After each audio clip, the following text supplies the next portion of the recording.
మొదటి పత్రిక 13వ అధ్యాయం 13వ వచనం. కొరింథీయులకు రాసినటువంటి మొదటి పత్రిక 13వ అధ్యాయం 13వ వచనంలో అపోస్తలుడైనటువంటి పౌలు గారి చేత పరిశుద్ధాత్మ దేవుడు రాయించినటువంటి పత్రిక, మొదటి కొరింథీయులకు రాసినటువంటి పత్రిక 13వ అధ్యాయం 13వ వచనాన్ని గనుక మనం తెరిచినట్లయితే, కాగా విశ్వాసము, నిరీక్షణ, ప్రేమ ఈ మూడు నిలుచును, వీటిలో శ్రేష్టమైనది ప్రేమయే అని పరిశుద్ధాత్మ దేవుడు అపోస్తలుడైనటువంటి పౌలు గారి చేత వ్రాయిస్తా ఉన్నాడు. ఈ అపోస్తలుల కార్యము ఈ మొదటి కొరింథీయులకు రాసిన పత్రిక 13వ అధ్యాయం మొత్తం కూడా మనం ఆలోచన చేస్తే ప్రేమ యొక్క స్వభావం, ప్రేమ యొక్క గుణాలు, ప్రేమ యొక్క దైవిక లక్షణాలు ఎలా ఉంటాయో మనం అక్కడ చాలా స్పష్టంగా కూడా చదవగలుగుతాం. నేను ఎందుకు ఈ లేఖన భాగాన్ని చదివించాను అని అంటే, క్రైస్తవ జీవితంలో విశ్వాసం చాలా ప్రాముఖ్యమైనది. క్రైస్తవ జీవితంలో నిరీక్షణ అనేది కూడా చాలా ప్రాముఖ్యమైనది.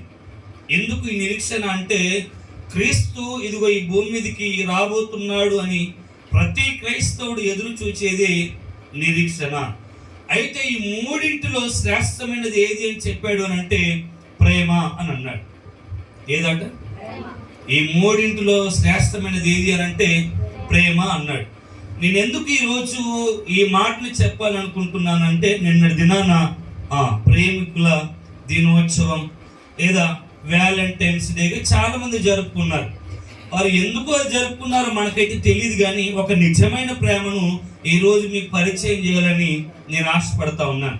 ఈరోజు నా వాక్య భాగం ఏమిటంటే, తృణీకరింపబడినటువంటి ఒక గొప్ప ప్రేమ. ఏ ప్రేమ అంటే ఇది? తృణీకరింపబడిన ఒక గొప్ప ప్రేమ. నిన్నటి దినాన చాలా మంది ప్రపోజ్ చేసుకున్నటువంటి వారు ఉండుండొచ్చు, నిన్నటి దినాన విడిపోయినటువంటి వారు కూడా ఉండుండొచ్చు. ప్రేమ అనేది బాహ్య సంబంధంగా, భౌతిక సంబంధంగా చాలా గిఫ్ట్లతో లేదా డబ్బుతో లేకపోతే ఏదో ఒక దాని చేత ముడిపడిపోయినటువంటి లోకంలో ఒక నిజమైనటువంటి ప్రేమ గురించి మాట్లాడితే నిజంగా ప్రేమ యొక్క గుణాలను మనం ఆలోచిస్తే అద్భుతంగా ఉంటుంది. అందుకే అన్నాడు, ఈ లోకంలో శ్రేష్టమైనది ఏదైనా ఉంది అని అంటే అది కేవలం ప్రేమ అని చెప్పాడు పౌలు గారు కూడా. ఈ లోకంలో శ్రేష్టమైనది ఏదైనా ఉంది అని అంటే అది విశ్వాసమైన, నిరీక్షణైన, దానికంటే గొప్పది ఏది అని అంటే ప్రేమ అని చెప్పాడు. అది భార్య భర్తల మధ్య ప్రేమ కావచ్చు, తల్లిదండ్రుల మధ్య ప్రేమ కావచ్చు, పిల్లలకు మధ్య ప్రేమ కావచ్చు, భార్య భర్తల మధ్య ప్రేమ కావచ్చు, బంధువుల మధ్య ప్రేమ కావచ్చు, రక్త సంబంధుల మధ్య ప్రేమ కావచ్చు. అది ఏ రకమైనటువంటి ప్రేమ ఉన్నా కూడా ప్రేమ ఎప్పటికీ శ్రేష్టమైనది అని రాశాడు. ప్రేమ ఎలాంటిదంట చెప్పాలి. ప్రేమ ఎలాంటిదంట? ప్రేమ చాలా శ్రేష్టమైనది, ప్రేమ చాలా ఉన్నతమైనది, ప్రేమ చాలా ఔన్నత్యమైనది. అయితే ఈ ప్రేమ ఈ రానున్నటువంటి దినాల్లో ఏమైపోయిందంటే స్వార్థంతో కూడిన ప్రేమగా మారిపోయింది. ప్రేమకు సరైనటువంటి నిర్వచనం కనబడకుండా అయిపోయింది. ప్రేమ ఎలా కనుమరుగైపోయిందంటే ఎక్కడ చూసిన ప్రేమలో నిజాయితీ అనేది లేకుండా పోయింది. ప్రేమ ఎలా ఉంది అని అంటే అవసరాల కొద్దీ ప్రేమించేదిగా ప్రేమ మారిపోయింది. ప్రేమ ఎలా ఉంది అని అంటే ఈ లోకంలో మోసంతో కూడినటువంటి ప్రేమగా ఉంటున్నటువంటి ఈ కడవరి దినాలు చూస్తా ఉన్నాం. అందుకే పరిశుద్ధాత్మ దేవుడు రాయించిన మాట ఏంటంటే, అక్రమము విస్తరించుచున్న కొలది అనేకులలో ప్రేమ చల్లారిపోతుంది అని రాశాడు. భూమి మీద క్రమం అనేది లేదు, భూమి మీద ఒక మర్యాద అనేది లేదు, భూమి మీద అక్రమం అనేది ఎక్కువగా విస్తరిస్తుంటే ఇదిగో ప్రేమ అనేది ఏమైపోతుందంటే చల్లారిపోతున్నటువంటి దినాల్లో ఒక మంచి ప్రేమను మనం చూద్దాం. ఇర్మియా గ్రంథము 31వ అధ్యాయం 3వ వచనం చదవగలిగినట్లయితే దేవుడు తన ప్రేమను ఏ విధంగా వెల్లడిపరుస్తా ఉన్నాడు. ఇర్మియా గ్రంథం 31వ అధ్యాయం 3వ వచనాన్ని చదువుదాం ఒకసారి. చాలా కాలం క్రిందట యెహోవా వాక్కు నాకు ప్రత్యక్షమై ఈలాగు సెలవిచ్చెను, శాశ్వతమైన ప్రేమతో నేను నిన్ను ప్రేమించుచున్నాను గనుక విడువక నీ ఎడల నా కృపను చూపుచున్నాను. ఇక్కడ ఒక ప్రేమను గురించి రాస్తా ఉన్నాడు. ఈ ప్రేమ ఎలాంటిదో చెప్తా ఉన్నాడు.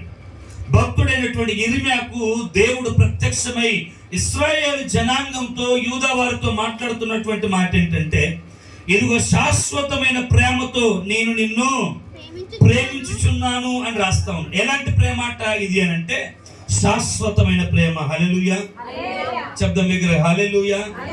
ఎలాంటి ప్రేమ అంటే ఇది?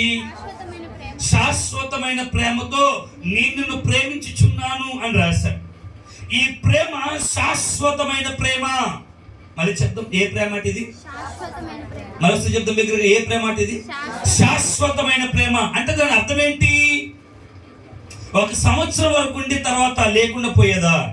ఒక 2 సంవత్సరాలు ఉండి ఆ తర్వాత లేకుండా పోయేదా? కొద్ది దినాలు ఉండి ఆ తర్వాత లేకుండా పోయేదా? శాశ్వతమైన ప్రేమతో నేను నిన్ను ప్రేమించుచున్నాను అని అన్నాడు. అంటే ఒక మాటలో చెప్పాలి అని అంటే, నీవు భూమి మీద ఉన్నంత వరకు కూడా ఆయన నిన్ను ప్రేమిస్తూనే ఉంటాడు. అది శాశ్వతమైన ప్రేమ. ఈ ప్రేమలో మార్పు అనేది లేదు. ఈ ప్రేమలో ఇదిగో ఇంతవరకు ఒక కాలం ఉంది అనేది ఈ ప్రేమలో లేదు. ఎలా ప్రేమిస్తున్నాడు దేవుడు నిన్ను అని అంటే, శాశ్వతంగా ప్రేమిస్తున్నాడు. శాశ్వతమైన ప్రేమతో ప్రేమిస్తున్నాడు. ఏదో ఆశించి నిన్ను ప్రేమించట్లేదు, ఏదో కోరుకొని నిన్ను ప్రేమించట్లేదు, ఏదో నీ దగ్గర ఆశించి నిన్ను ప్రేమించట్లేదు. లోకంలో ఉన్న ప్రేమలు ఎలా ఉన్నాయి అని అంటే, ఈ శాశ్వతమైన ప్రేమ ఎక్కడ కూడా కనపడట్లేదు. ఈ రోజు ఒకరిని ఇష్టపడితే రేపు మరొకరిని ఇష్టపడుతున్నటువంటి దినాల్లో మనం ఉన్నాం. ప్రేమలో ఎక్కడ కూడా నిజాయితీ అనేది లేదు. ప్రేమలో ఎక్కడ కూడా సరైనటువంటి స్పష్టత అనేది లేదు.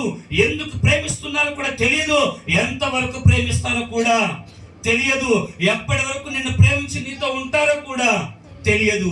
అయితే వాక్యం చదువుతున్న మాట ఏంటంటే, దేవుడు మనల్ని ఎలా ప్రేమిస్తున్నాడు అంటే, శాశ్వతమైన ప్రేమతో నేను నిన్ను ప్రేమిస్తున్నాను. నా ప్రేమ ఒక సంవత్సరంతో విడిపోయేది కాదు. నా ప్రేమ ఒక జీవిత కాలము మట్టుకు కూడా కొనసాగేది. ఆయన ప్రేమలో లోపం లేదు. ఆయన ప్రేమలో ఇదిగో ఒక ఏమంటారు, నిర్దిష్టమైనటువంటి సమయము ఉంది. అర్థమైందా? ఎటువంటి ప్రేమ ఈరోజు ఎక్కడ చూచిన ప్రేమలో ఏముందో తెలుసా? కనుమరుగైపోతున్నటువంటి ప్రేమను మనం చూస్తూ ఉన్నాం. అవసరాలతో ఉన్నటువంటి ప్రేమను మనం చూస్తూ ఉన్నాం. కానీ ఈ రోజు నిన్ను ఒకతను పిలుస్తూ ఉన్నాడు. ఆయన అంటున్నాడు, నేను నిన్ను ప్రేమిస్తున్నాను అని చెప్తా ఉన్నాడు. ఎలా ప్రేమిస్తున్నావు ప్రభు అని అంటే, శాశ్వతంగా ప్రేమిస్తున్నాను నిన్ను. నిన్ను చనిపోయే వరకు నేను ప్రేమిస్తాను. ఈ లోకం ప్రేమించకపోయినా నేను ప్రేమిస్తాను, బంధువులు ప్రేమించకపోయినా నేను ప్రేమిస్తాను, తల్లిదండ్రులు ప్రేమించకపోయినా నేను ప్రేమిస్తున్నాను. నా ప్రేమ శాశ్వతమైనది అని చెప్తున్నాడు ఆయన. ఎవరైనా ప్రేమించగలరా ఈ విధంగా? ఎవరైనా ప్రేమించగలరా?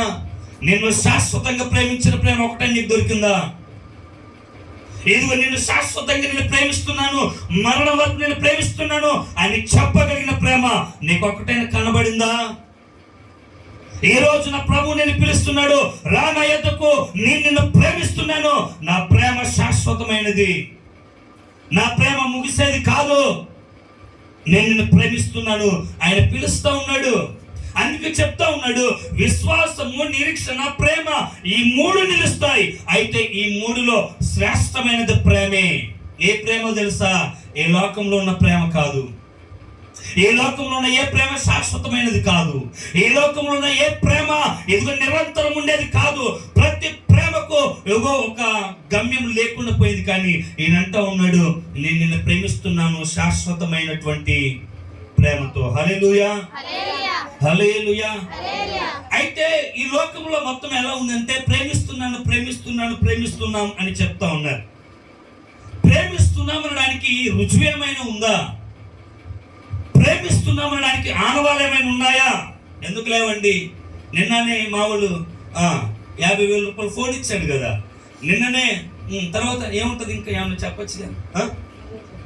కార్ ఇచ్చాడు కదా నిన్ననే. ఇంకా ఏంటి, చాక్లెట్ ఇచ్చాడు కదా. ఆ తర్వాత ఇంకా చాలా ఉన్నతమైన కాస్ట్లీ గిఫ్ట్ ఇచ్చాడు కదా. అంతే కదా ప్రేమకు సూచనలు. ఇంకేమైనా ఉంటాయి అంటే? ప్రేమ అంటే ఏమనుకుంటుంది లోకం అని అంటే, ఒక మంచి ఫోన్ కొనిస్తే అదే ప్రేమ, మంచి రింగు కొనిస్తే అదే ప్రేమ, మంచి డ్రెస్ కొనిస్తే అదే, చెప్పాలి అదే ప్రేమ. ఒకరోజు సినిమాకి తీసుకపోతే అదే ప్రేమ కదా. ఇస్తే అదే ప్రేమ. బండిలో తీసుకొని తిప్పితే అదే ప్రేమ. ఇది ప్రేమ కాదు. ప్రేమకు సూచన ఉండాలి. ప్రేమకు ఏముండాలి? ఒక ఆనవాలు ఉండాలి. నిన్ను ప్రేమిస్తున్నాడు అని చెప్పడానికి ఒక రుజువు ఉండాలి. ఎందుకు లేదండి రుజువు? నిన్న 50,000 రూపాయలు ఫోన్ కొనిచ్చాడుగా, అది చాలదా రుజువు అంటే? చాలదు. అర్థమైందా? గిఫ్ట్ల మీదనో, లేకపోతే డ్రెస్సుల మీదనో, ఫోన్ల మీదనో, రింగ్స్ మీదనో, చాక్లెట్స్ మీదనో ఆధారపడింది ప్రేమ కాదు. అది సూచన కాదు, అది రుజువు కానే కాదు. ప్రేమకు సూచనలు కావాలి. అయితే నేను పరిచయం చేస్తున్నటువంటి నా దేవుడు నిన్ను ప్రేమిస్తున్నాడు అనడానికి రుజువులు చాలా ఉన్నాయి. పరమగీత గ్రంథంలో చదువుదాం ఒకసారి. పరమగీతములు 7వ అధ్యాయం 12వ వచనాన్ని చదువుదాం ఒకసారి. పరమగీత గ్రంథము 7వ అధ్యాయం 12వ వచనం. పెందలకడ లేచి ద్రాక్షవనమునకు పోదుము, చిగురించునో లేదో, వాటి పువ్వులు వికసించునో లేదో, దాడిమ చెట్లు పూత పట్టనో లేదో, చూతుము రమ్ము. ఇక్కడ తన ప్రియుడు తన ప్రియులతో చెప్తున్నాడు, అచ్చటనే నా ప్రేమ సూచనలు నీకు చూపిస్తానని మాట్లాడుతూ ఉన్నాడు దేవుడు. హల్లెలూయా, హల్లెలూయా. ఏమన్నాడు? తన ప్రియురాలతో చెప్తా ఉన్నాడు. ఒకవేళ ప్రియురాలు అడిగి ఉండొచ్చు, నువ్వు నన్ను ప్రేమిస్తున్నాని చెప్తా ఉన్నావు కదా, నువ్వు నన్ను ఇష్టపడుతున్నావు అని చెప్తా ఉన్నావు కదా, నీ ప్రేమ ఎంత? నువ్వు ఎంతగా నన్ను ప్రేమిస్తా ఉన్నావు, నువ్వు నన్ను ఎంతగా ఇదిగో ప్రేమిస్తావు, నువ్వు నా ప్రేమ నాకు చెప్పయ్యా అని తన ప్రియురాలు ఒకవేళ తన ప్రియుని అడిగితే ఆయన అంటా ఉన్నాడు, అచ్చటనే నా ప్రేమ సూచనలు నీకు చూపిస్తా. అచ్చట నా ప్రేమ సూచనలు నీకు చూపిస్తాను. నేను ఎంతగా నిన్ను ప్రేమిస్తున్నానో తెలుసుకోవాలని అనుకుంటా ఉన్నా కదా, ఇదిగో నా ప్రేమ సూచనలు చెప్తాను. నా ప్రేమకు ఉన్నటువంటి రుజువు ఏంటో నేను చూపిస్తాను. నిన్ను ఎంతగా ప్రేమిస్తున్నానో నీకు చెప్తాను అని దేవుడు మాట్లాడుతున్నాడు. ప్రతి ప్రేమకు రుజువు అవసరం. హల్లెలూయా. ప్రేమిస్తున్నానంటే గుడ్డిగా నమ్మడం కాదు. ప్రేమకి ఏం కావాలి చెప్పండి అమ్మా? ఏం కావాలి? రుజువు కావాలి. నువ్వు నన్ను ఎంతగా ప్రేమిస్తున్నావు అంటే ఒక రుజువు ఉండాలి. ఎంతగా ప్రేమిస్తున్నావు అంటే ఒక ఆనవాలు ఉండాలి. లేకపోతే అది ప్రేమ కాదు. తన సంఘము తన ప్రియుని అడుగుతా ఉంది, ప్రియుడా నువ్వు నన్ను ఎంతగా ప్రేమిస్తున్నావు అని అంటే, ఇదిగో నా ప్రేమకు సూచనలు నీకు నేను చూపెడతాను రా, అక్కడ నేను చెప్తాను అన్నాడు ఆయన. ప్రతి ప్రేమకు రుచి ఉంటుంది, ప్రతి ప్రేమకు సూచన ఉంటుంది. గతించిపోతున్నటువంటి లోకంలో, కనగరమైపోతున్నటువంటి ఈ లోకంలో ప్రతి ప్రేమను నమ్మి అదే ప్రేమ అనుకొని ఫీల్ అయిపోయి చాలా మంది ఆత్మహత్యలు కూడా చేసుకుండగా పోలేదు. చాలా మంది కుటుంబాలను విడిచిపెట్టి రోడ్డు మీద పడికొండగా చాలా మంది లేకపోలేదు. ఏదో కనిపించినప్పుడు చెప్పిన నాకు తీపి మాటలను నమ్మి ప్రేమ అనుకొని మోసపోయినటువంటి సహోదరులు సహోదరీలు కూడా లోకంలో లేకపోలేదు. కానీ వాక్యం చదివిస్తున్న మాట ఏంటంటే, ఇదిగో నా ప్రేమకు సూచనలు నేను చూపిస్తాను. హల్లెలూయా. ప్రతి ప్రేమకు రుజువు అవసరం. అయితే నా ప్రియుడు నిన్ను ప్రేమిస్తున్నాడు, ఇదిగో యేసు నిన్ను ప్రేమిస్తున్నాడు, ఇదిగో నా దేవుడు నిన్ను ప్రేమిస్తున్నాడు. ఎలా ప్రేమిస్తున్నాడు? తన వాక్యం ద్వారానే చెప్తా ఉన్నాడు ఆయన. ప్రతి ప్రేమకు రుజువు ఉంది. అయితే ఈయన ప్రేమకు కూడా రుజువు ఉంది, ఈయన ప్రేమకు కూడా సూచనలు ఉన్నాయి. నిజమైన ప్రేమ ఎలా ఉంటుంది? హల్లెలూయా. నిజమైన ప్రేమ చెప్పండి. నిజమైన ప్రేమ ఎలా ఉంటది? రోజ్ ఫ్లవర్ పట్టుకొని వస్తే ప్రేమ ఎలా ఉంటది? నిజమైన ప్రేమ. నిజమైన ప్రేమను ఎలా మనం గుర్తుండొచ్చు? క్రీస్తులో ఏ ప్రేమ స్వారూప్యం ఉందో, ఇదిగో ఈ కడవరి దినాల్లో ప్రతి స్త్రీలో ప్రతి పురుషుల్లో ఆ క్రీస్తు ప్రేమ స్వారూప్యం ఉండాలి. అలా ఉండకపోతే ఆ ప్రేమ నిజమైన ప్రేమ కాదు.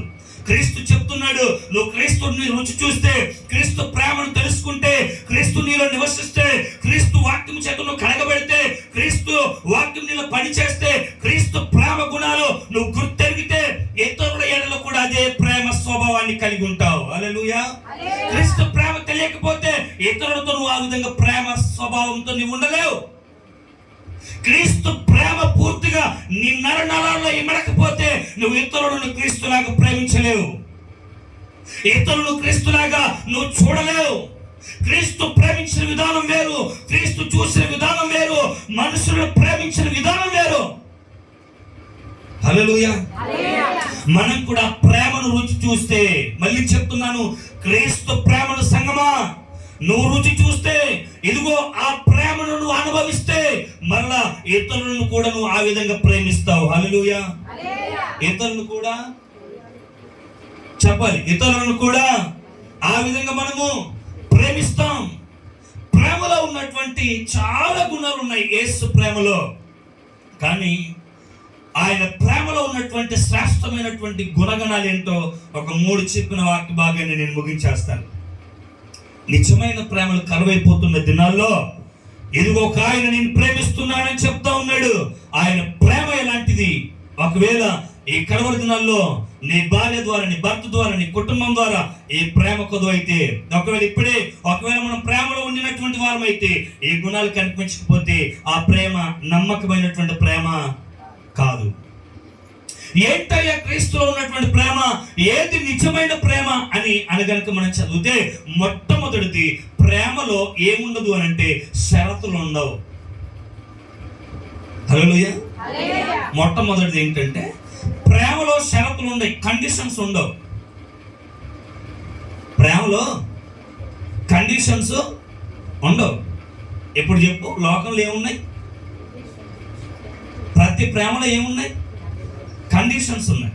కానీ నిజమైన ప్రేమలో ఏముండదు అని అంటే కండిషన్స్ ఉండవు, షరతులు లేని ప్రేమ యేసు ప్రేమ. హల్లెలూయా. యేసయ్య ప్రేమ ఎలాంటిదంటే షరతులు పెట్టలేదు ఆయన, నిన్ను షరతులు పెట్టి ఇలా ఉందని చెప్పలేదు ఆయన. ఆయన ప్రేమలో షరతులు లేవు, హద్దులు గీయలేదు. షరతులు లేనటువంటిది యేసు ప్రేమ. ఎలా చెప్పగలవు అని అంటే మొదటి యోహాను పత్రిక 4వ అధ్యాయం 8-9 వచనాలు చదువుదాం ఒకసారి. మొదటి యోహాను పత్రిక 4వ అధ్యాయం 8-9 వచనాలు చదివితే, దేవుడు ప్రేమ స్వరూపి, ప్రేమ లేనివాడు దేవుణ్ణి ఎరుగడు. మనము ఆయన ద్వారా జీవించినట్లు దేవుడు తన అద్వితీయ కుమారుణ్ణి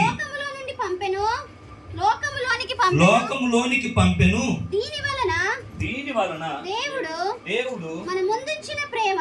దేవుడు మన యందుంచిన ప్రేమ ప్రత్యక్షపరచబడెను. చాలు. దేవుడు ఏమై ఉన్నాడో ఇక్కడ రాస్తా ఉన్నాడు. దేవుడు ఎవరట? అక్కడ అన్నాడు దేవుడు ప్రేమ స్వరూపి అని అన్నాడు. దేవుడు ఏమై ఉన్నాడు? ప్రేమై ఉన్నాడు. నువ్వు ప్రేమను చూడాలి అని అంటే ఎక్కడ చూడాలి తెలుసా?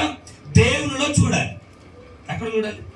దేవుడు ప్రేమ స్వరూపి, ప్రేమ లేనివాడు దేవునిని ఎరుగడు. మనము ఆయన ద్వారా జీవించినట్లు దేవుడు తన అద్వితీయ కుమారుని లోకమునికి పంపెను అని రాశాడు. దేవుడు ప్రేమ స్వరూపి. ప్రేమకు ఒక స్వరూపం ఉంది. ఈ లోకంలో చెప్తారా ప్రేమకు స్వరూపం? హల్లెలూయా. అయితే చూడండి, ఈ లోకంలో ప్రేమకు కూడా ఒక స్వరూపం పెట్టారు. చెప్తారు? హార్ట్ కదా. ప్రేమకు పెట్టినటువంటి స్వరూపం ఏంటి?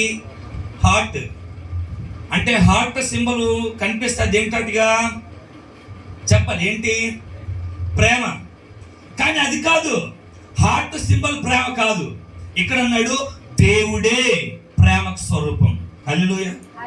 దేవుడే ప్రేమ స్వరూపి. ప్రేమ ఎలా ఉంటుంది? ప్రేమ స్వరూపం ఎలా ఉంటుంది అంటే దేవుణ్ణి చూడు. దేవుణ్ణి చూస్తే ప్రేమ స్వరూపం ఏంటో తెలుస్తుంది. కానీ లవ్ సింబల్ను ఇట్లా హార్ట్ ఇట్లా పెడతారు కదా, ఇట్లా పెడతారు కదా. ఇది కాదు ప్రేమకు సింబల్. లేదా రెడ్ చేసుకుంటే అది కాదు ప్రేమ సింబల్, అది కాదు ప్రేమ స్వరూపం.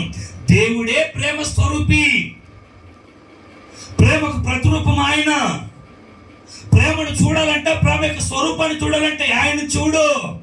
అప్పుడు నీకు నిజమైన ప్రేమ తెలుస్తుంది. అప్పుడు ప్రేమ అంటే ఏంటో నీకు అర్థమైద్ది. అప్పుడు ప్రేమ ఎలా ఉంటుందో నువ్వు చూస్తావు. అప్పుడు ప్రేమ ఏం చేస్తుందో నీకు తెలుస్తుంది. అప్పుడు ప్రేమ నీ పట్ల ఎలా ప్రవర్తిస్తుందో నీకు తెలుస్తుంది. నువ్వు దేవుని ప్రేమను కాలదని లోకంలో ఉన్న ప్రేమను ఎత్తుకుంటూ పోతావు. చూసావా?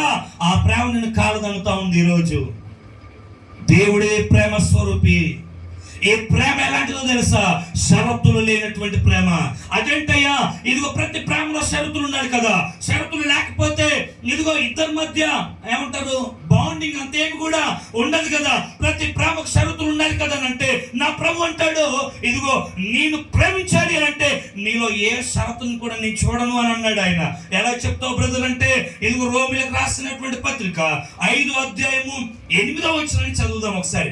దేవుడు ప్రేమించాలి అనుకున్నటువంటి మనిషి ఎలా ఉన్నాడు? ప్రేమించే స్థాయిలో ఆయన మనిషిని ప్రేమించాలి అనుకున్నప్పుడు మనిషి ఎలా ఉన్నాడు?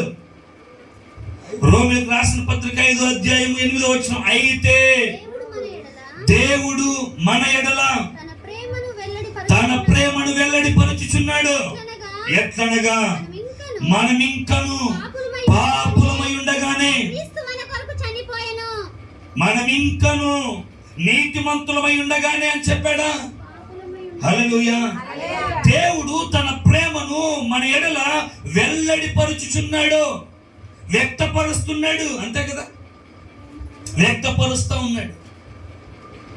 ఒకవేళ నువ్వు అడగచ్చు, దేవా నువ్వు నన్ను ఎంత ప్రేమిస్తున్నావు అంటే ఆయన చెప్తాడు,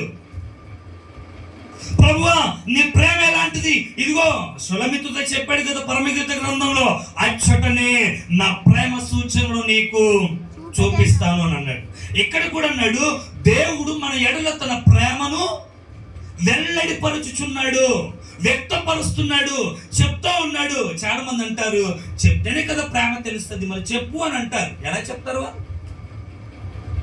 చెప్తేనే ప్రేమ తెలుస్తుంది. అవును, నిజమే, చెప్తేనే ప్రేమ తెలుస్తుంది. కానీ ఎలా చెప్తున్నారు?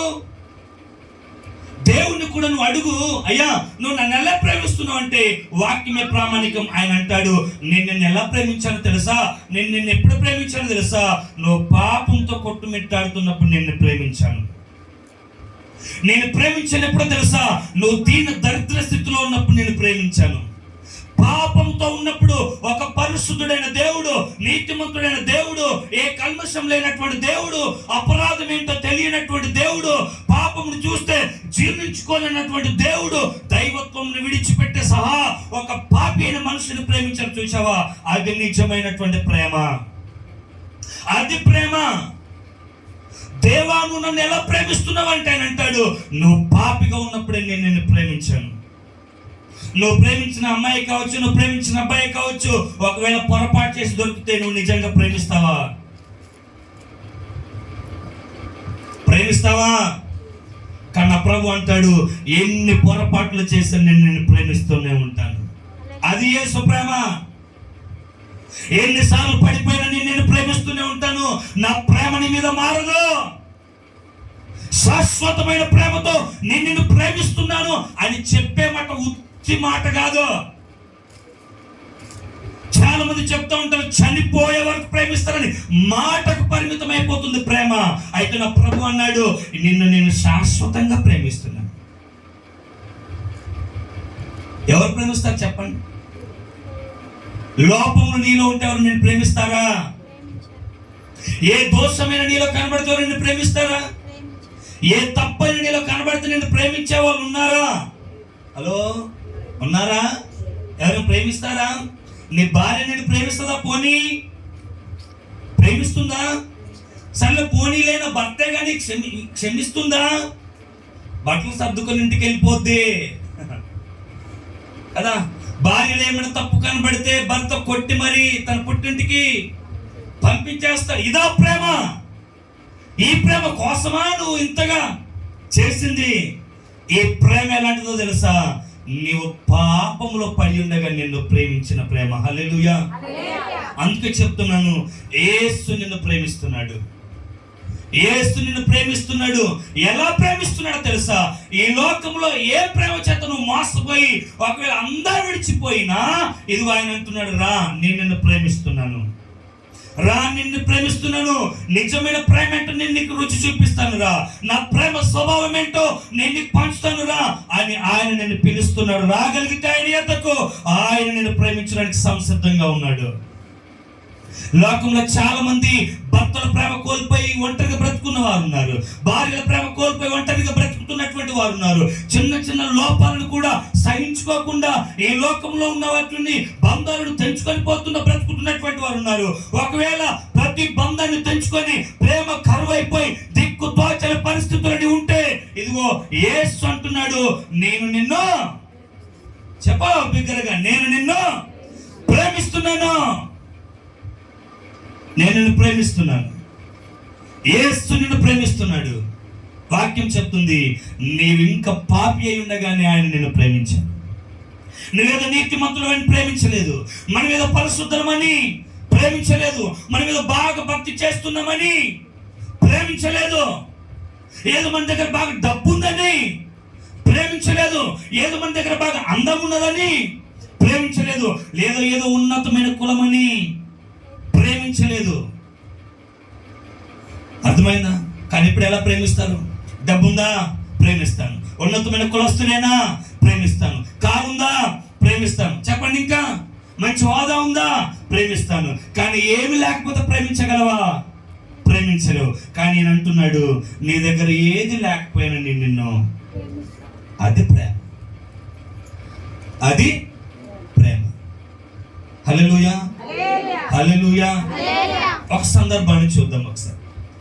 నేను ఎందుకు ఈ మాట చెప్పాను అని అంటే, లూకా సువార్త 7వ అధ్యాయం 36-39 వచనాలు చదువుదాం ఒకసారి. లూకా సువార్త 7వ అధ్యాయం 36-39 వచనం, 3 వచనాలు త్వరగా చదువుదాం ఒకసారి. పరిసయ్యులలో ఒకడు తనతో కూడా భోజనము చేయవలనని ఆయనను అడిగెను. ఆయన ఆ పరిసయ్యుని ఇంటికి వెళ్ళి భోజన పంక్తిని కూర్చుండగా ఆ ఊరిలో ఉన్న పాపాత్మురాలైన ఒక స్త్రీ యేసు పరిసయ్యుని ఇంట భోజనమునకు కూర్చున్నాడని తెలుసుకొని ఒక బుడ్డిలో అత్తరు తీసుకొని వచ్చి వెనుక తట్టు నిలవబడి ఏడ్చుచు కన్నీళ్లతో తడిపి తన తల వెంట్రుకలతో తుడిచి ఆయన పాదములను ముద్దు పెట్టుకొని వాటికి పూసెను. చదువు. అయినను ఆయనను పిలిచిన పరిసయ్యుడు అది చూచి ఈయన ప్రవక్త అయిన ఎడల తన్ను ముట్టుకొనిన ఈ స్త్రీ యవతియో ఎటువంటిదో ఎరిగి ఉండును, ఇది పాపాత్మురాలు అని తనలో తాను అనుకున్నాను. చాలు. హల్లెలూయా. నేను ఎందుకు షరతులు లేని ప్రేమ అన్నాను అని అంటే, యేసు ప్రభు సేవ పరిచర్య చేస్తున్నటువంటి దినాల్లో పరిసయ్యులు ఉన్నారట. పరిసయ్యుడు ఒక దినాన యేసు ప్రభు వారిని తన ఇంటికి ఆహ్వానించాడు. దేని కొరకు అని అంటే, భోజనం చేయడానికి. హల్లెలూయా చెప్దాం ఒకసారి బిగ్గరగా. అయితే ఆహ్వానాన్ని మన్నించినటువంటి ప్రభువుని యేసుక్రీస్తు పరిసయ్యుని ఇంటికి వెళ్ళాడు, వెళ్ళి కూర్చున్నాడు. అయితే యేసు పరిసయ్యుని ఇంట ఉన్నాడని పాపాత్మురాలైన ఒక స్త్రీ తెలుసుకొని పరుగున పరిసయ్యుని ఇంటికి వెళ్ళి బోధకుని పాదముల యొద్ద పడి కన్నీళ్లు కారుస్తూ అత్తరు పూసి తన కుర్రతో తుడుస్తూ ఏడుస్తూ ఉంది. ఇంత సంఘటన జరుగుతూ ఉంది. యేసు ప్రభు వారు సైలెంట్ గా చూస్తూ ఉన్నాడు. అంతగా జరిగిన సంఘటన అక్కడ అది. అయితే ఏ వ్యక్తి అయితే భోజనానికి పిలిచాడో ఆ పరిసయ్యుడు అంటున్నటువంటి మాట ఏంటంటే, ఇదిగో జన సమూహం అంతా కూడా యేసుకు ఒక పేరు పెట్టారు, ప్రవక్త అని. ప్రవక్త అయితే ఆ స్త్రీ ఎలాంటిదో తెలుసుకోవాలి కదా అని తనలో తాను అనుకుంటున్నాడు.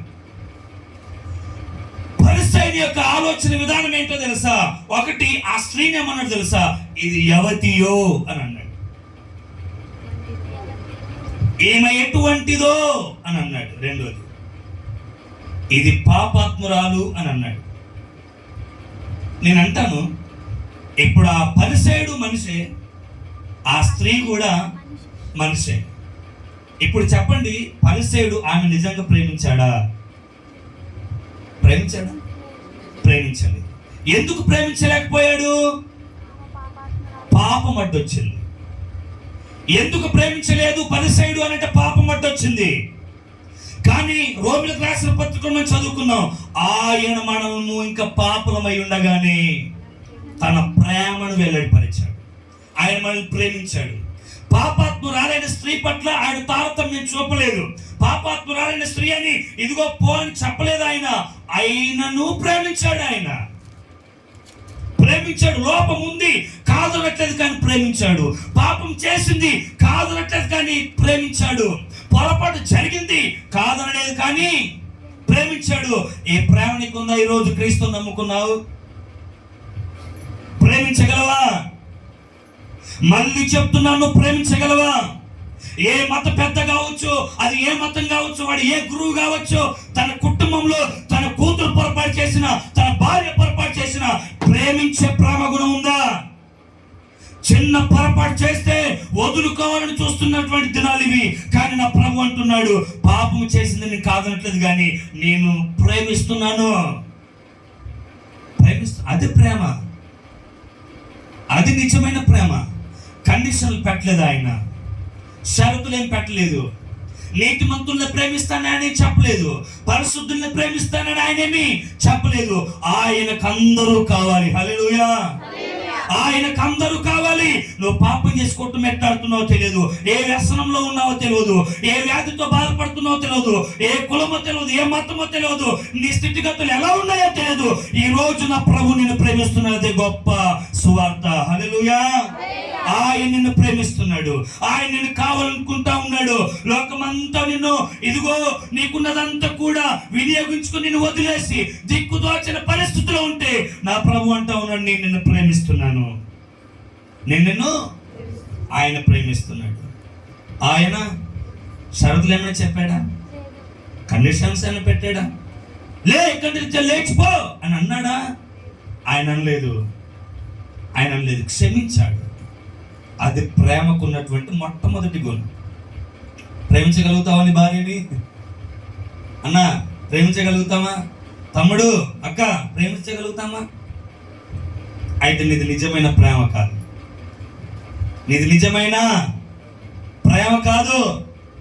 నిజమైన ప్రేమ ఎలా ఉంటుందో తెలుసా?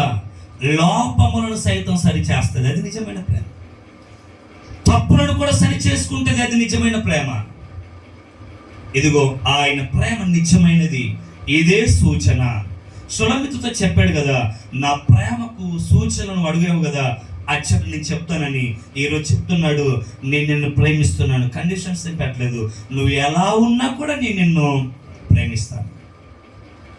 హల్లెలూయా. రెండోది, ప్రేమ నిజమైన ప్రేమలో ఉండే రెండో లక్షణం. మొదటిది ఏంటిది? ఏ షరతులు పెట్టదు.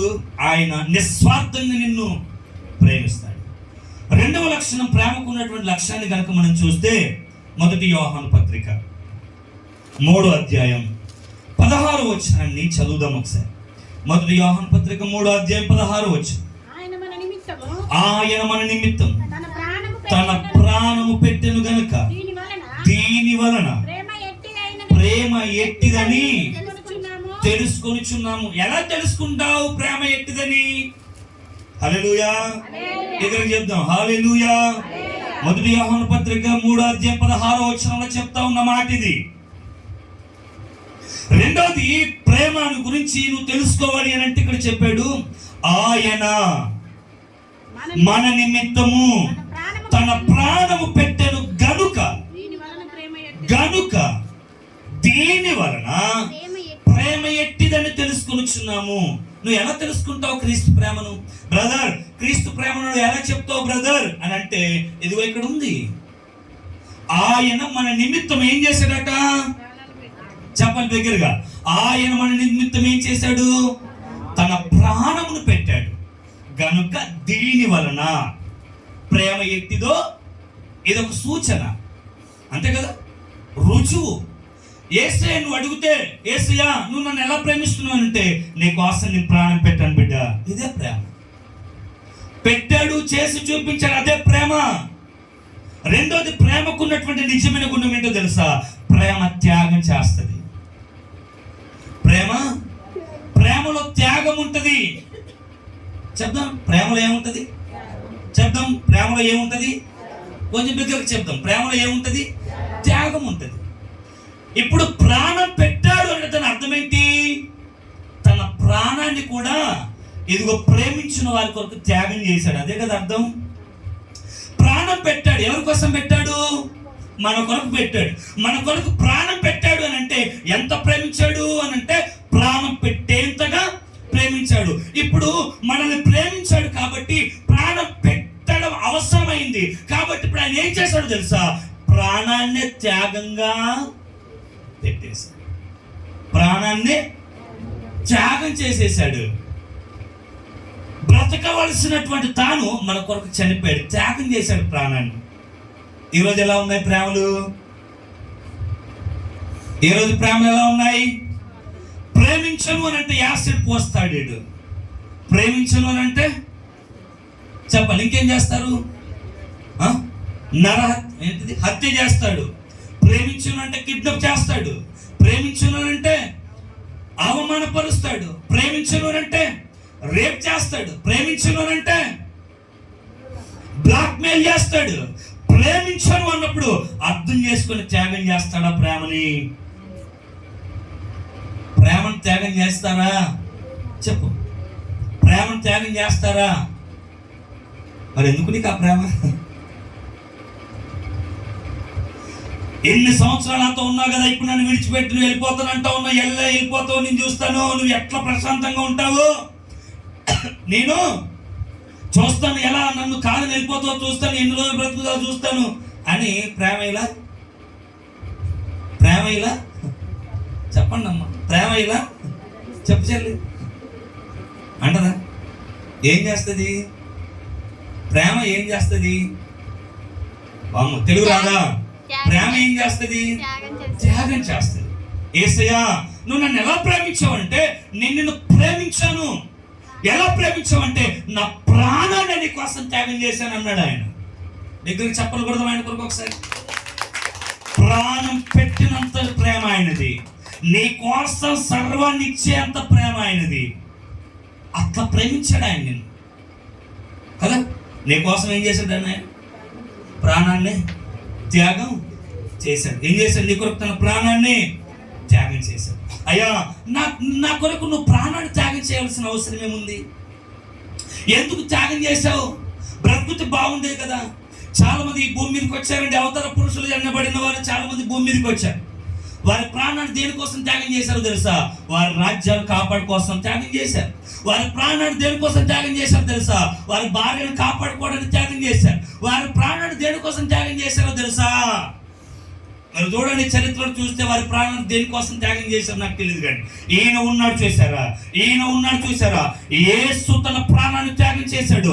ఎవరి కోసం తన ప్రాణాన్ని త్యాగం చేశాడంటే, లోకంలో ఉన్న ప్రతి మానవాళి ప్రాణము ఇదిగో నిత్య నరకం నుండి ఇదిగో నిత్య జీవంలోనికి రావాలి అని అంటే తన ప్రాణాన్ని ఆయన త్యాగం చేశాడు. ఇది నిజమైన ప్రేమ. ప్రేమలో త్యాగం ఉంటుంది. ప్రేమలో ఏముంటుంది? త్యాగం ఉంటుంది. త్యాగం చేస్తుంది. అందుకే ఎఫెసీయులకు రాసిన పత్రిక 5వ అధ్యాయం 2వ వచనంలో అన్నాడు.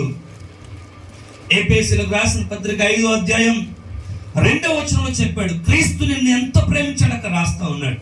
ఎఫెసీయులకు రాసినటువంటి పత్రిక 5వ అధ్యాయం 2వ వచనం, క్రీస్తు మిమ్మును ప్రేమించి పరిమళ వాసనగా ఉండుటకు మన కొరకు తన్ను తాను దేవునికి అర్పణముగాను బలిగాను అప్పగించుకున్నాడు.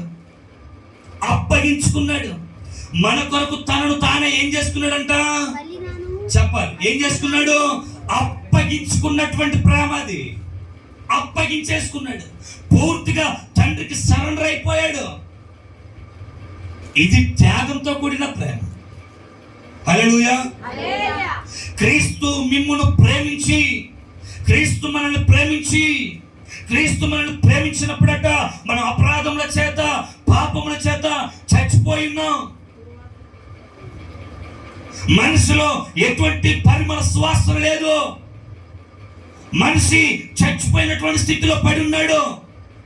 అయితే ప్రతి మనిషి జీవితంలో పరిమళ వాసన నింపాలని, ప్రతి కుటుంబంలో ఒక సువాసనను నింపాలని ఆయన ఏం చేస్తాడో తెలుసా? క్రీస్తు నిన్ను నన్ను ప్రేమించి, మళ్ళీ చెప్తాను ధైర్యంగా ఈ మాట, క్రీస్తు నిన్ను నన్ను ప్రేమించి మన కొరకు, ఎవరి కొరకు? ఆయన కొరక. చెప్పాలి, ఆయన కొరక, ఆయన తల్లి కొరక, ఆయన తండ్రి కొరక, ఆయన సహోదరుల కొరక, ఎవరి కొరకు? మన కొరకు. ఇదిగో నా కొరకు. ఇదిగో ఆయన నా కొరకు ఏం చేశాడంటే తనను తానే అప్పగించేసుకున్నాడు. దేనికో తెలుసా? మరణానికి. దేనికో తెలుసా? శిలువకు. దేనికో తెలుసా? చెప్పు. త్యాగం చేసేసుకున్నాడు ఆయన. అలా వేలాడుతూ ఉన్నాడు కల్వరి శిలువలో. ఆ శిలువను చూస్తే నీకు అర్థం కావాలి, అది నిత్యమైన ప్రేమ. అది నిత్యమైన ప్రేమ. అయ్యో ఎందుకు వేలాడుతున్నాడు కల్వరి శిలువలో అంటే, ఆ శిలువను చూస్తే గుర్తుకు రావాల్సింది తెలుసా? ఇది ఆయన తన కొరకు కాదు, నా కొరకు తన ప్రాణాన్ని త్యాగం చేసి కల్వరి శిలువలో ఆయన వేలాడుతూ ఉన్నాడు. హల్లెలూయా. ప్రేమలో ఏముంటది? కొన్ని సందర్భాలలో నీ భర్త కూడా నీ కోసం అప్పగించుకోడు, వదిలేసి వెళ్ళిపోతూ ఉంటారు. తల్లిదండ్రులు, పిల్లలు అందరూ వదిలేసి వెళ్ళిపోతూ ఉంటారు. ఎవరు అప్పగించుకోరు. కానీ ప్రేమ త్యాగం చేసినటువంటి ప్రేమ. ప్రేమలో ఏముంటుందని చెప్పుకున్నాం? ప్రేమలో ఏముంటుందని చెప్పుకున్నాం? త్యాగం ఉంటుంది కదా. ప్రేమలో ఏముంటుంది? త్యాగం ఉంటుంది. మళ్ళీ చెప్తాం, ప్రేమలో ఏముంటుంది? త్యాగం ఉంటుంది. కొంతమంది ఈ విధంగా అంటూ ఉంటారు. బైబిలే చెప్పింది. అదే రోమీయులకు రాసిన పత్రిక 5వ అధ్యాయము 7వ వచనంలో చెప్పాడు ఒక మాట.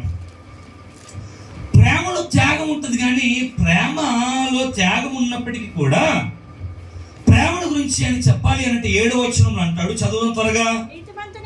నీతిమంతుని కొరకు సైతం ఒకడు చనిపోవుట అరుదు. మంచివాని కొరకు ఎవడైనా ఒకడు చనిపోవ తెగింపవచ్చును. అయితే ఏంటంట? ఎవరి కొరకు? ఎవరి కొరకు? నీతిమంతుని కొరకు. రెండోది మంచివాని కొరకు. ఎవరైనా చనిపోవచ్చు. శబ్దం. ఎవరెవరి కొరకు? నీతిమంతుని కొరకు, మంచివాని కొరకు ఎవరైనా చనిపోవచ్చు. దానికి రీజన్ ఉంది. కానీ పాపల కొరకు ఎవరు చనిపోతారు? ఈయనెవరి కొరకు చనిపోయాడు? ఈయనెవరి కొరకు తన ప్రాణాన్ని అప్పగించుకున్నాడు. కానీ లోకంలో ఉన్నవారు ఎలా చూస్తారు తెలుసా? ఎలా ఉంటారు తెలుసా? వాడు కొంచెం మంచోడైతే ముందు పడవచ్చు, కానీ మంచోడు కాదు. అర్థమైందా? ఏంటి? వాడు కొంచెం మంచోళ్ళు అయితే దేనికైనా ముందు పడవచ్చు, కానీ వాడు మంచోడు కాదు. ఆ కుటుంబం మంచిదైతే ఏమైనా చేయొచ్చు, కానీ ఆ కుటుంబం మంచిది. మరి నీలో ఏ మంచి ఉందని ఆయన ముందు పడ్డాడు నీ కోసం. నీలో ఏ మంచి ఉందని ఆయన ప్రేమించాడు. నీలో ఏ మంచి ఉందని ఆయన నీ కోసం తన ప్రాణాన్ని పెట్టే అంతగా శిలువని ఎక్కాడు ఆయన. ఏ మంచి ఉంది? నువ్వు అంటావు కదా, నువ్వు ప్రేమించాలి అని అంటే, నువ్వు ఏదైనా చెయ్యాలి అని అంటే, నీగో మంచోడైతే చేసేవాళ్ళమండి, కానీ మంచోడు కాదు. మంచోడైతే చెప్పాలి, మంచోడైతే మంచిదైతే చేసేవాళ్ళం. వాళ్ళు మంచోళ్ళు కాదండి, మేమేం చెయ్యమండి. అయితే వాక్యం చెప్తుంది, మనం ఎంత మంచోళ్ళం. అయినను ఆయన మన కొరకు తన ప్రాణాన్ని త్యాగం చేయలేదా? ప్రేమలో త్యాగం ఉంటుంది. ఆడు మంచోడా చెడ్డోడా ఎడంటోడా చూడు, త్యాగం చేస్తుంది అంతే ప్రేమ. ప్రేమలో ఏముంటుంది? చెప్పాలి బిగ్గరగా. ప్రేమలో ఏముంటుంది? త్యాగం ఉంటుంది. ఫస్ట్ వన్ ఏంటిది? ప్రేమ షరతులు లేని ప్రేమ. స్వార్థం ఏమీ ఉండదు. ప్రేమలో త్యాగం ఉంటుంది కదా. ప్రేమలో ఏముంటుందంట? చెప్పండి. ప్రేమలో ఏముంటుందంట? త్యాగం ఉంటుంది. కానీ చంపుతాను, పొడుస్తాను, నన్ను చేసుకోకపోతే, నన్ను ఇష్టపడకపోతే అని ఇట్లాంటి బెదిరింపులు ప్రేమలో ఉండవు. హల్లెలూయా. మూడోది చెప్పి మన వాక్య భాగాన్ని ముగించేసుకుందాం. పరమగీతముల గ్రంథం 8వ అధ్యాయం 7వ వచనం చదువుదాం ఒకసారి. పరమగీతముల గ్రంథం 8వ అధ్యాయం 7వ వచనం. సంగీతములు గ్రంథం 8:7 అగాధ సముద్ర జలములు ప్రేమను ఆర్పజాలవు, నది ప్రవాహములు దానిని ముంచివేయజాలవు. ప్రేమకై ఒకడు తన స్వాస్థ్యమంతా ఇచ్చినను తిరస్కారంతో అతడు త్రోసివేయబడును అని రాసింది. ప్రేమకై ఒకడు, చెప్పాలి, ప్రేమకై ఒకడు తన స్వాస్థ్యమంతా ఇచ్చినను తిరస్కారంతో అతడు. మూడవది, ప్రేమలో సమస్తాన్ని ఇచ్చేస్తాడు. ప్రేమలో ఏముంటది? సమస్తమును ఇచ్చే మనసు ఉంటుంది ప్రేమకి. చెప్దాం, హలో చెప్దాం ఒకసారి, హల్లెలూయా హల్లెలూయా. మూడవది, ప్రేమలో ఏముంటది? ఇచ్చే మనసు ఉంటుంది. ఓకే, ప్రేమలో ఏముంటది? ఇచ్చే మనసు ఉంటుంది. అదే చెప్పాడు, ప్రేమకై ఒకడు తన స్వాస్థ్యం అంతా ఇచ్చినను అతడు తిరస్కారంతో త్రోసివేయబడును. ఇచ్చేసాడట, ఇచ్చేయవలసినంతా ఇచ్చేసాడు. ఇచ్చేసినాక ఏమైంది చెప్పాలి? ఇచ్చేసినాక ఏమైపోయింది చెప్పాలి? ఇచ్చేసినాక ఏమైంది? వద్దని చెప్పారు ఇక్కడ, అంతేగా. ప్రేమకై ఒకడు తన స్వాస్థ్యం అంతా ఇచ్చినను అతడు తిరస్కారంతో. ఈ లోకంలో కూడా జరిగేది ఇదే. ప్రేమకై నువ్వు ఎంత ఇచ్చినా లాస్ట్కి ఏముంటుంది? నీవెవరో నాకు తెలియదు, నిన్ను ఎప్పుడు కూడా చూడలేదు, నిన్ను చూడటం కూడా ఇదే మొదటిసారి. పాపం ప్రేమకై ఆ అమ్మాయి కావచ్చు అబ్బాయి కావచ్చు ఏం చేశారు? సమస్తం ఇచ్చినను కడకేమైపోయింది చెప్పాలి? కడకేమైపోయింది? ఎవరు బ్రదర్ నీవు? ఎప్పుడు కూడా చూడలేదే. ఇప్పుడు లోకంలో జరిగేదంతా కూడా చెప్పాలి, లోకంలో జరిగేదంతా కూడా ఇదే. తల్లిదండ్రుల దగ్గర నుంచి వెళ్ళి మొత్తం తీసుకుపోయి ఇచ్చేసింది, తల్లిదండ్రుల దగ్గర నుంచి మొత్తం తీసుకుపోయి ఇచ్చేసాడు, అన్ని ఇచ్చేసాడు, టైం ఇచ్చేసాడు, డబ్బు ఇచ్చేసాడు కదా, సమయాన్ని అంతా ఇచ్చేసిన తర్వాత లాస్ట్కు ఏమైపోయిందో తెలుసా? నీవెవరో కూడా నాకు తెలియదు కదా. మరి ఏం సుఖం ఇచ్చి? వాక్యం చెప్తుంది అది. యేసు కూడా మన కోసం సమస్తం ఇచ్చాడు. నేను ఈ లోకంలో ఉన్న వారి కోసం చెప్పట్లేదు, కానీ జనరల్గా నేను దాన్ని పరిచయం చేశాను. యేసు కూడా మన కొరకు సమస్తం ఇచ్చాడు. ఏమి ఇచ్చావు అని అడిగితే ఆయన ఒక మాట చెప్తాడు, నీ కోసం నా దైవత్వాన్ని విడిచిపెట్టాను, నీ కోసం దేవదూతల ఆరాధనను విడిచిపెట్టాను, నీ కోసము ఇదిగో గనుడైనటువంటి దేవుడు సమీపించరాని తేజస్సులో ఉన్నటువంటి దేవుడే మానవుడిగా భూమి మీదకి దిగొచ్చేసాడు. కాదనుకున్నాడు నీ కోసం సమస్తాన్ని వదిలేసుకున్నాడు, భూమి మీదకి వచ్చేసాడు. సరే, అక్కడ వదిలిపెట్టుకొని ఇక్కడ వచ్చి తన ప్రేమంతా పంచిన తర్వాత తన ప్రేమను గుర్తించి ఇదిగో ఈ లోకంలో ఉన్న మనుషులు ఏమైనా తిరిగి బదులుగా ప్రేమను పంచారా అంటే పంచలేదు. ఏం చేశారు? ఈ భూమి మీద ఆయన ఏం చేశాడు తెలుసా? నీ కోసం శరీరం అంతా దున్నబడింది, శరీరాన్ని చేసుకున్నాడు.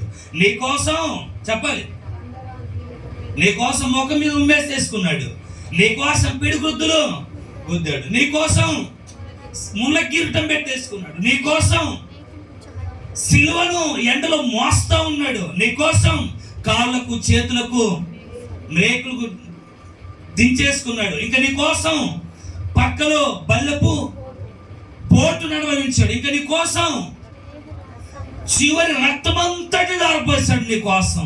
ఎంత ఇచ్చేసినా ఆయనను త్రోసివేస్తూనే ఉంది లోకం ఇప్పటికీ. ఎంత ఇచ్చేసినా, ఇంత ప్రేమను పంచిన లోకము ఇప్పటికీ ఆయన ప్రేమను తెలుసుకోలేకపోతాం. ఇప్పటికీ తన ప్రేమను కాలదనుతా ఉంది. ఇదిగో ఇప్పటికీ మించిపోయింది ఏం లేదు. మళ్ళీ చెప్తున్నాను, యేసు నిన్ను ప్రేమిస్తున్నాడు. ఆయన రాగలిగితే తన ప్రేమను పంచుతాడు.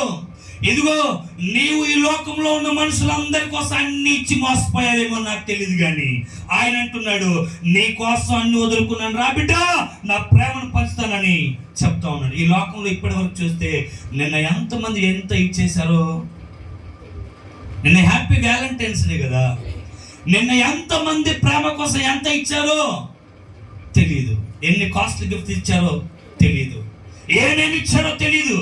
కానీ వాక్యం చెప్తుంది ఒకానొక దినాన ఆ ప్రేమ త్రోసివేయబడుద్ది, ఆ ప్రేమ త్రోసివేయబడుతుంది. ప్రేమకు ఇప్పుడు తన స్వాస్థ్యం అంతా ఇచ్చినను అతడు తుదకు ఏమవుతున్నాడు తెలుసా? తిరస్కారంతో త్రోసివేయబడుతుంది. తిరస్కరింపబడిన ప్రేమ, త్రోసివేయబడిన ప్రేమ, తృణీకరింపబడిన ప్రేమ ఎప్పటికీ ఈ లోకము ఆయన అంగీకరించట్లేదు, త్రోసివేస్తా ఉంది, తృణీకరిస్తూ ఉంది. తృణీకరించినప్పటికీ ఆయన ప్రేమిస్తూనే ఉన్నాడు. నువ్వు ఎంత తృణీకరించినా ఆయన నేను కావాలనుకుంటా ఉన్నాడు. నువ్వు ఎంత వద్దనుకున్నా ఆయన తన ప్రేమను నీపై వెల్లడిపరుస్తున్నాడు. అది నిజమైన ప్రేమ. ఎందుకు లోకంలో ఉన్న ప్రేమలు వెంబడి పరిగెడతా ఉంటావు వద్దంటే కూడా? ఎందుకు లోకంలో ప్రేమను కావాలనుకుంటా ఉన్న వద్దంటా ఉంటే కూడా? యేసు నిన్ను నిజంగా ప్రేమిస్తావు. ఎంత ప్రేమిస్తున్నాడంటే యోహాను సువార్త 3:16 దేవుడు లోకంలో ఎంతో ప్రేమించి ఇదిగో ఆయన తన అద్వితీయ కుమారుని విశ్వాసం ఉంచి ప్రతి వాడు నశింపక నిత్య జీవం పొందినట్లు ఆయనను అనుగ్రహించను. అంటే ఏం చేశాడు? ఎంత ప్రేమించాడంటే తన కుమారుణ్ణి కూడా, చెప్పండి ఎంత ప్రేమించాడు? తన కుమారుణ్ణి కూడా ఇచ్చేంతగా ప్రేమించాడు నిన్న ఆయన. ఎంత ప్రేమని కోసం ఎదురు చూస్తా ఉంటే ఎందుకు ఇంకా కదా? ప్రేమ ఏం చేస్తుందట? మూడోది ప్రేమ గుణం ఇచ్చేస్తుంది. ప్రేమ ఏం చేస్తుంది తెలుసా? ఇచ్చేస్తుంది. అందుకే మొదటి కొరింథీయులకు రాసిన పత్రిక 13:5 ప్రేమ స్వభావాన్ని చెప్తాడు పౌలు గారు. చదువుదాం ఒకసారి. మొదటి కొరింథీయులకు రాసిన పత్రిక 13:5 ప్రేమ యొక్క స్వభావాన్ని చెప్తా ఉన్నాడు. ప్రేమ అమర్యాదగా నడవదు, ప్రేమ స్వప్రయోజనమును విచారించుకును. స్వప్రయోజనం అంటే అర్థం ఏంటి? హల్లెలూయా. స్వప్రయోజనం అంటే సొంతగా, అంటే స్వప్రయోజనం అంటే వారి ప్రయోజనం కొరకు, వారి లాభం కొరకు వాళ్ళు ఆలోచిస్తారు కదా, అవును కదా? వారి లాభం కొరకు వాళ్ళు ఆలోచిస్తూ ఉంటారు. స్వప్రయోజనం విచారించదట. ప్రేమ ఏం చేయదు? చెప్పాలి. ప్రేమ ఏం చేయదు? చెప్పండి అమ్మా. ప్రేమ ఏం చేయదు? ప్రేమ అమర్యాదగా నడవదు. రెండోది ప్రేమ స్వప్రయోజనమును విచారించకూడదు. అంటే అర్థం ఏంటి? ఈరోజు నన్ను కలవడానికి వస్తా ఉన్నావు కదా, ఏదో గిఫ్ట్ పట్టుకుని అనదు ప్రేమ. అలా అనిందా? అనిందా? ఏంటిది అది? అది ప్రేమ కాదు. ఎందుకు? ప్రేమ ఇద్దరి ప్రయోజనాన్ని ఆలోచిస్తుంది. అర్థమైందా? అంతేకాని ప్రేమ స్వప్రయోజనమును స్వప్రయోజనం. ఇప్పుడు నా ప్రయోజనం కోసం నేను ఆలోచించుకొని నేను వదిలేస్తే పరిస్థితి ఏంటి మరి? అట్లా ఆలోచించదు ప్రేమ. ప్రేమ ఎలా ఆలోచిస్తుందో తెలుసా? ఇద్దరి కొరకు కూడా ఆలోచిస్తుంది. అది ప్రేమ. ప్రేమ స్వప్రయోజనం విచారించుకున్నదు. ఇప్పుడు ఉన్నటువంటి ప్రేమలన్నీ లోకంలో ఉన్నవన్నీ అలానే ఉన్నాయి. ప్రేమిస్తా ఉన్నావు కదా, ప్రేమిస్తా ఉన్నావు కదా, ప్రేమిస్తా ఉన్నావు కదా, ప్రేమిస్తున్నాను చెప్తే సరిపోదు. మరి తీసుకొని రా, ఇదిగో గిఫ్ట్ కొని, డ్రెస్ కొని, అది కొని, ఇది కొని. ప్రేమ ఏం చేస్తా ఉంది? ప్రేమ ఏం చేస్తా ఉంది? స్వప్రయోజనమును. పాపం మరి డ్రెస్ కొని అన్నాను కదా, డబ్బులు ఉన్నాయా లేదని ఆలోచించేది నిజమైన ప్రేమ. అర్థమైందా? డ్రెస్ కొనియకపోతే ప్రేమ కాదు అనుకుంటున్న లోకములో, అయ్యో డ్రెస్ తేలేదు కదా, మరి డబ్బులు ఉన్నాయో లేదో అని ఆలోచించేదే నిజమైన ప్రేమ. కానీ వీళ్ళు ఏం చేస్తారు? డ్రెస్ తేలేదు కాబట్టి ఇంకా నువ్వు నాకు అవసరం లేదు. అది ప్రేమనా? ప్రేమ ఎలా ఉంటుందో అబ్రహాముని అడిగితే చెప్తాడు అద్భుతంగా. ప్రేమ ఎలా ఉంటుందో తెలుసా? ఆదికాండం 22 చదువు ఒకసారి, లాస్ట్ మాట. ప్రేమ ఎలా ఉంటుందో అబ్రహాం చెప్తాడు. 22:12. ఆదికాండం 22:12. ప్రేమ ఎప్పుడు స్వప్రయోజనాన్ని ఆశించదు, విచారించదు. ప్రేమ ఎప్పుడు ఇవ్వు అనదు. ప్రేమ ప్రేమ ఇద్దరు వ్యక్తుల మధ్య ఉంటుంది కాబట్టి ఇద్దరు వ్యక్తుల గురించి ఆలోచిస్తుంది. 12 చదువుదాం ఒకసారి. అప్పుడు ఆయన చిన్నవాని మీద చెయ్యి వేయకము, అతనిని ఏమీ చేయకము, నీకు ఒక్కడై ఉన్న నీ కుమారుణ్ణి నాకు వేలు తీయలేదు గనుక భయపడువాడవని. చాలు. ఇక్కడ ఇద్దరు ప్రేమికులు ఉన్నారు. హల్లెలూయా. ఇద్దరు ప్రేమికులు ఉన్నారు. ఒకరెవరు? దేవుడు, మరొకరు అబ్రహాం. దేవుడు అబ్రహామును ప్రేమిస్తున్నాడు, అబ్రహాము దేవుణ్ణి ప్రేమిస్తున్నాడు. ఓకేనా? దేవుడు అబ్రహామును ప్రేమించాడు కాబట్టి ఇప్పుడు అబ్రహాం అంటా ఉన్నాడు, అబ్రహామా నువ్వు నన్ను ప్రేమిస్తున్నావని తెలవాలి అని అంటే నీకొక్కడై ఉన్న నీ కుమారుని నాకు ఇయ్యాలి అని అన్నాడు. నీకొక్కడై ఉన్న నీ కుమారుణ్ణి నాకు ఇయ్యాలి అన్నాడు. ఇదేం ప్రేమ?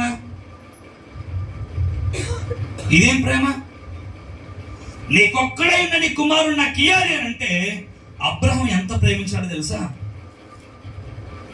ఒక్కడైన తన కుమారుని కూడా బలిగా ఇవ్వడానికి. దాని అర్థం ఏంటి? రెండో చెప్తా చూడండి. తన ప్రేమ ఎంత దేవుణ్ణి ప్రేమిస్తున్నాడో అబ్రహాం తెలియపరచడానికి తన కుమారుని కూడా చంపడానికి కత్తి ఎత్తితే మరి ఇప్పుడు తను ఆయన ప్రేమను కూడా వెల్లడి చేయాలిగా. ఆయన ప్రేమను కూడా వెల్లడి చేయాలి కాబట్టి ఆయన ఏమన్నాడు తెలుసా? ఇదిగో నీ కుమారుణ్ణి చంపకు. అది ప్రేమ. కోరాడు, ప్రేమనే. ఇవ్వద్దన్నాడు, అది ప్రేమ. కోరింది ప్రేమే, వద్దన్నది కూడా ప్రేమే. ఇక్కడ రెండు ప్రేమలు బహిర్గతం అవుతాయి. ఇవ్వడానికి అబ్రహాం ప్రేమ వెనకాడలేదు, వద్దనుకోవడానికి ఆయన ప్రేమ కూడా వెనకాడలేదు. ఈయన ఇవ్వడానికి సిద్ధమే, ఆయన కూడా ఇవ్వడానికి సిద్ధమే. ఇది ప్రేమలో ఉండాలి. కానీ కొన్ని ప్రేమలు ఎలా ఉంటాయి? ఒక్క దిక్కు నుంచెల్లే ఇవ్వాలి, ఇంకో దిక్కు నుండి రాదు. అది ప్రేమ కాదు. యేసు నిన్ను ప్రేమిస్తున్నాడు అని చెప్పడానికి ఇది అబ్రహాం జీవితమే నిదర్శనం. అబ్రహాం నన్ను ప్రేమిస్తున్నాడు, యేసు మాస్టర్ నిన్ను ప్రేమిస్తాను, అయితే కుమారుని ఇచ్చేయి. ఇవ్వడానికి కూడా అది అబ్రహాం ప్రేమ. ఇవ్వబోతా ఉంటే ఆయనది నిజమైన ప్రేమ కాబట్టి వద్దన్నాడు, అది కూడా ప్రేమ. అంటే ఇప్పుడు ప్రేమ నిజంగా స్వప్రయోజనమును విచారించుకున్నదు అనడానికి ఇదే నిదర్శనం. ఒకవేళ ఆ రోజు స్వప్రయోజనమును విచారించుకునేదైతే అబ్రహాం కుమారుడు ఇస్సాకు ఖచ్చితంగా చనిపోయేవాడే కదా. చనిపోలేదంటే అర్థం ఏంటి? ఆయన కూడా ప్రేమించాడు కాబట్టి వద్దనుకున్నాడు, ఈయన ప్రేమించాడు కాబట్టి ఇవ్వాలనుకున్నాడు. ఇలా ఉండాలి ప్రేమ అంటే. హల్లెలూయా, హల్లెలూయా, హల్లెలూయా చెప్దాం. ఎన్ని గుణాలు ఉన్నాయి ప్రేమలో? షరతులు లేని ప్రేమ ఆయన ప్రేమ. ఇలా ఉంటేనే ప్రేమిస్తానని ఆయన ఎక్కడ కూడా చెప్పలేదు. రెండోది త్యాగంతో కూడిన ప్రేమ. నీ కొరకు ఆయన ఏమైనా చేయడానికి సిద్ధంగా ఉన్నాడు. మూడోది ఇదిగో ఆయనకున్నటువంటి సమస్తాన్ని కూడా నీ కోసం ఇవ్వగలిగినటువంటి ప్రేమ ఆయనది. ఈరోజు ఆ ప్రేమను కాదనుకొని లోకంలో ఉన్న ప్రేమల కొరకు పరిగెడతాం. అందుకే చెప్తా ఉన్నాడు, విశ్వాసము, నిరీక్షణ, ప్రేమ, ఈ మూడు నిలుచును, ఇందులో శ్రేష్టమైనది ప్రేమయే. శ్రేష్టమైన ప్రేమ ఇది. శ్రేష్టమైన ప్రేమలో షరతులు ఉండవు. శ్రేష్టమైన ప్రేమలో త్యాగం ఉంటుంది. శ్రేష్టమైన ప్రేమలో సమస్తాన్ని కూడా ఇచ్చేస్తుంది. ఈ శ్రేష్టమైన ప్రేమను కోరుకుందాం. యేసు ఈరోజు మరలా చెప్తున్నా, నేను ప్రేమిస్తున్నాడు. ఆయన ప్రేమను కావాలనుకుంటే, అయ్యా ఇదిగో నీ ప్రేమ కోసం నేను పరితపిస్తున్నానని నీ ఉన్న చోట ప్రార్థించగలిగితే ఆయన తన ప్రేమను నీపై చూపెడతారు. అట్టి కృపా ప్రభు మనకు సహాయం చేయునుగాక. ఆమేన్. తలలు వంచుదాం.